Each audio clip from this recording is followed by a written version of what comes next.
Bonjour, bonjour les élèves de tronc commun scientifique et technologie.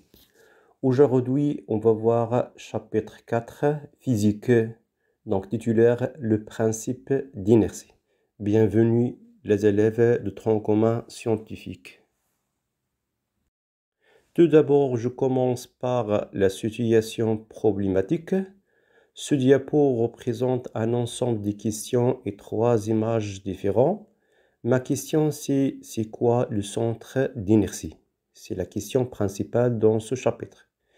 Est-ce que je peux dire le centre d'inertie, c'est le centre de masse ou le centre de géométrique? Ce centre géométrique, on peut dire que c'est le point d'intersection des axes principaux. Alors, je peux dire que le centre d'inertie, et donc c'est le centre géométrique dans le cas d'un corps homogène. Ma question dans cette étape, comment trouver le centre d'inertie? Donc, comment déterminer ce centre dans le cas d'un corps homogène ou d'un ensemble de corps homogènes? Alors, définition, on peut chercher une définition claire d'un centre d'inertie et comment trouver le centre d'inertie et quelle est l'expression de la relation de barycentrique et comment utiliser cette relation.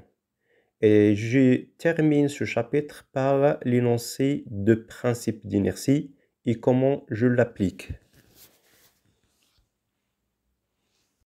Chers mes élèves, la partie 1, le centre d'inertie.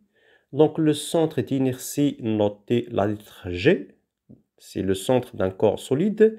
Alors, chaque corps solide a un point spécial et unique appelé centre d'inertie. Le corps solide est noté G, qui se distingue aux autres points par un mouvement spécial. C'est le point d'intersection des axes symétriques. Par exemple, un carré, c'est l'intersection, c'est centre, un rectangle, un disque, etc. Les formes géométriques à 3 dimensions. Alors, nous, normalement, dans ce chapitre, on s'intéresse dans les cas ou dans le cas d'un solide homogène. Donc, le centre d'inertie J, c'est confondu avec le centre de symétrie. Deuxième, le centre d'inertie d'un système.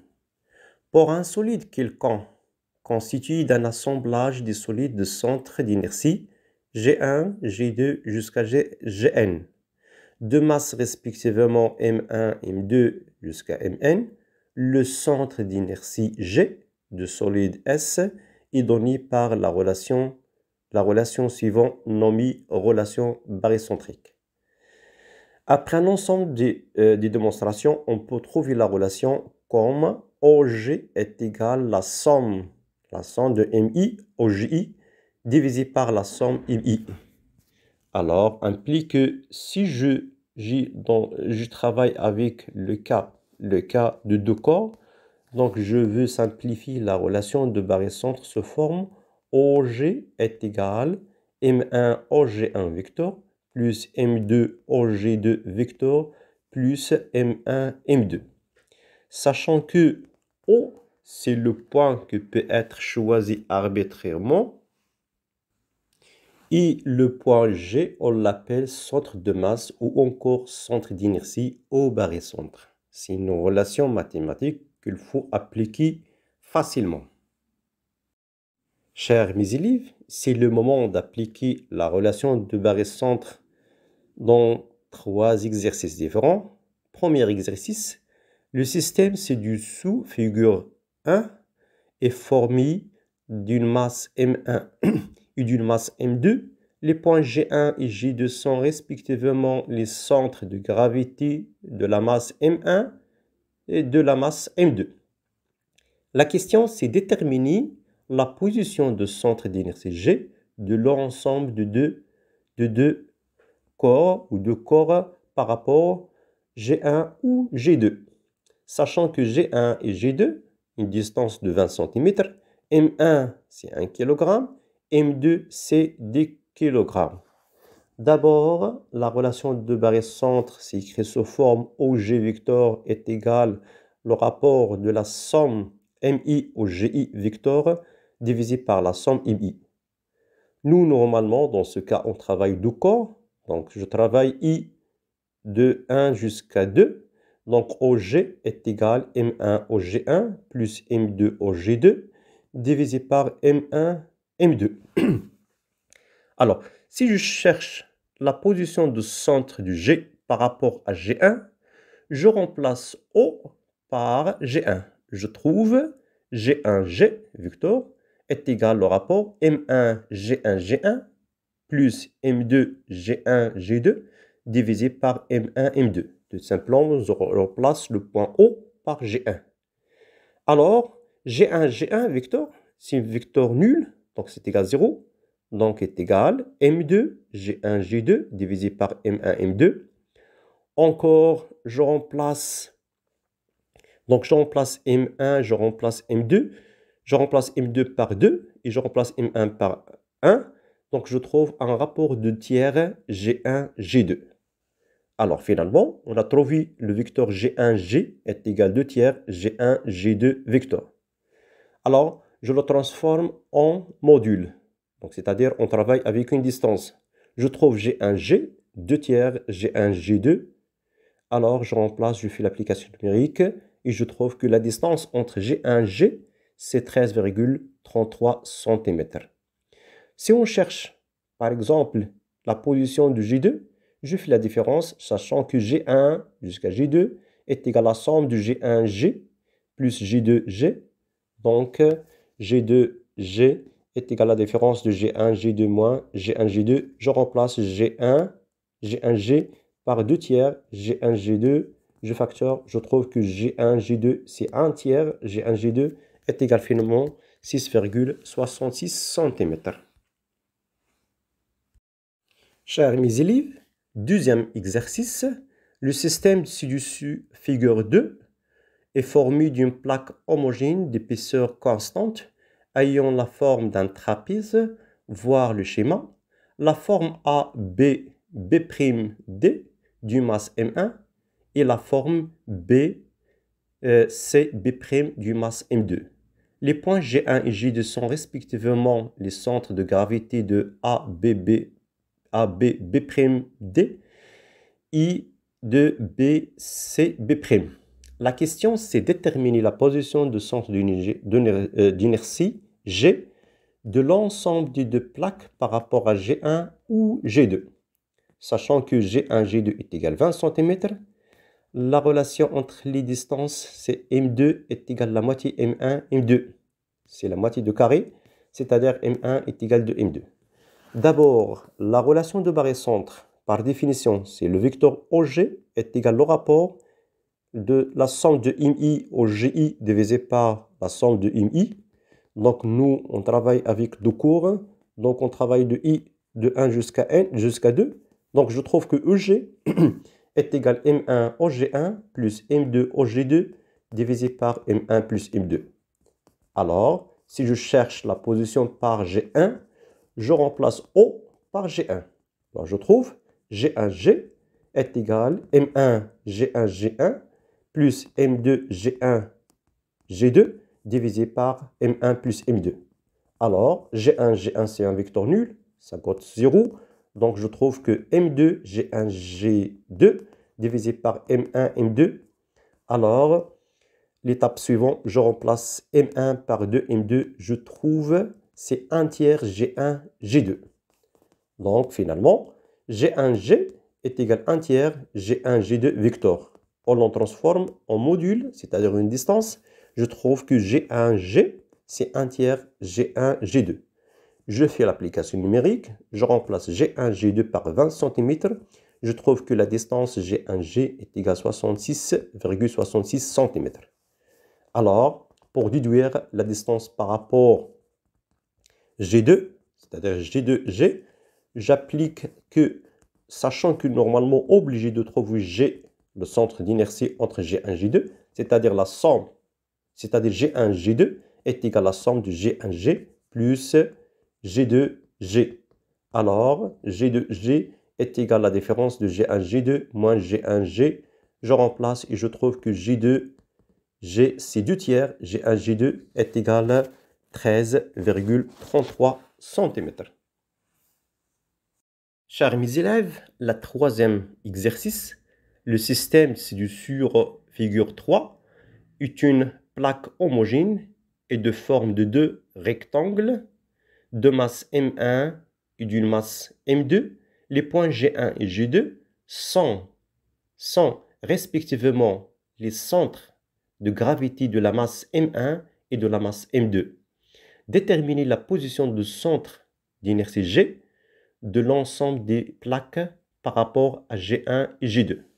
Alors, les distances de G1 et G2, c'est 12 cm, M1 300 g, M2 c'est 200 g. Alors, pour répondre, toujours je commence par la relation de barre et centre, c'est-à-dire OG est égal à la somme MI ou GI divisé par la somme MI. Alors, on travaille avec deux cas, deux corps. Donc, OG est égal à M1 OG1 plus M2 OG2 divisé par M1 M2. Alors, O, je le remplace par G1, d'après la question. Donc, je trouve que G1G est égal à M1 G1 G1 plus M2 G1 G2 divisé par M1 plus M2. Alors, je simplifie par G1 G1, c'est un vecteur nul. Même point est égal à M2 G1 G2 divisé par M1 M2. Je fais l'application numérique. Je remplace M2 par 200 et je remplace M1 par 300. Je trouve 2 sur 5 G1 G2. Alors, je le convertis en module, c'est-à-dire en distance. Je trouve que G1 G est égal à 2 sur 5 G1 G2. Je remplace et je fais l'application numérique. Je trouve que la distance entre G1 et G, c'est 4,8 cm. Alors, pour déduire le reste, c'est-à-dire G2G, alors G1G2 est égal à la somme de G1G plus G2G. Alors, G2G, c'est la différence de G1 moins G1G2 moins G1G2. Alors, je remplace et je trouve que la distance, c'est 7,2 cm. Deuxième paragraphe, on parle de principe d'inertie. 1.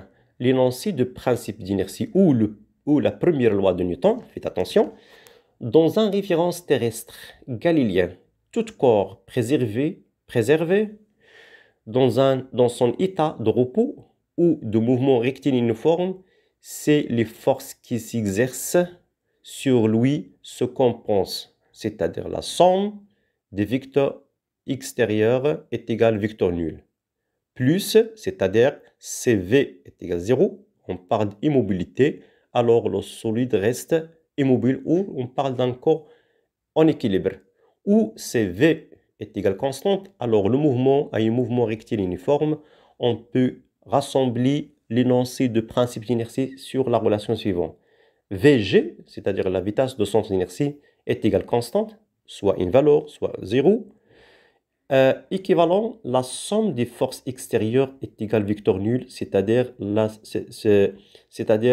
les forces se compensent. Deuxième, comment utiliser le principe d'inertie? Je commence par l'exercice 1. Un livre est déposé sur une table. Je le note le schéma à droite. Un livre déposé sur une table. Alors, pour utiliser le principe d'inertie, il faut passer par un ensemble des étapes. D'abord, déterminer le système étudié. Entre les accolades, c'est livre. Bilan des forces, c'est P, c'est le poids. Je représente le poids par le vecteur rouge. De centre G vers le bas. R, c'est la réaction de plan. C'est de centre de contact vers le haut. Alors, l'étape suivante, c'est la première loi de Newton.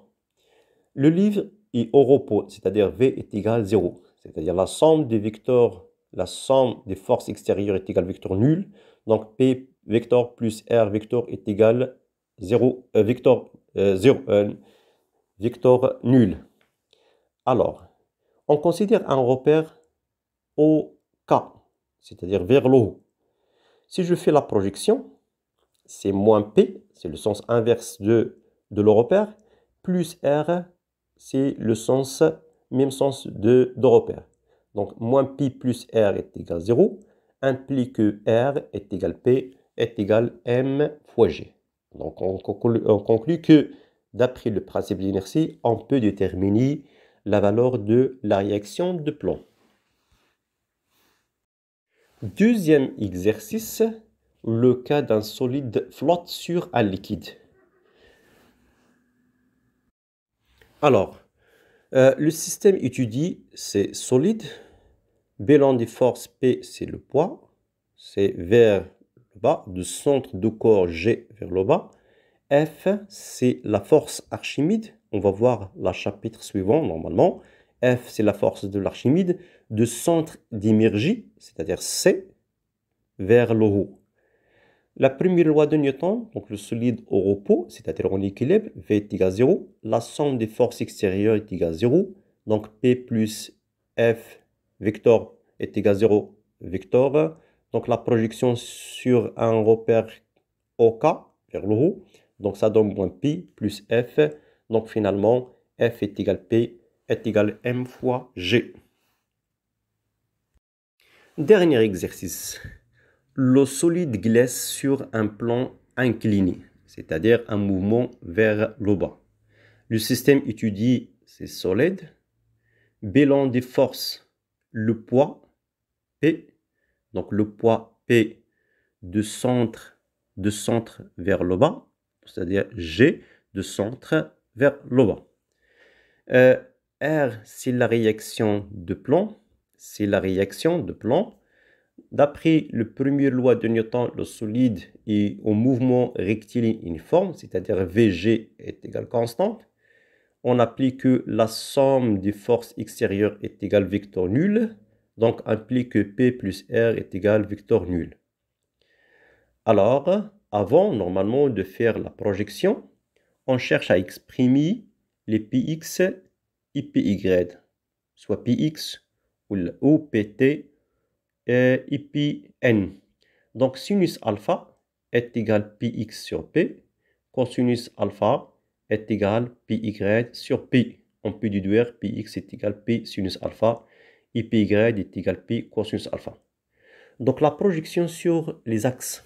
Donc, dans ce cas, on travaille avec un axe, deux axes, I et G.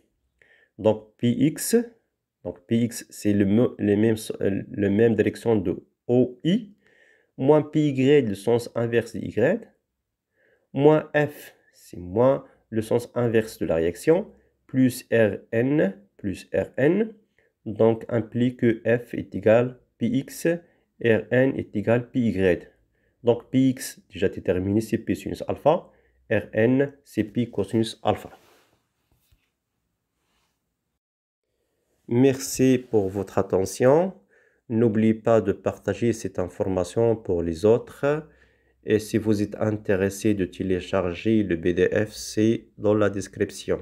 À bientôt, Inch'Allah. Si vous avez des questions, n'oubliez pas de vous le poser.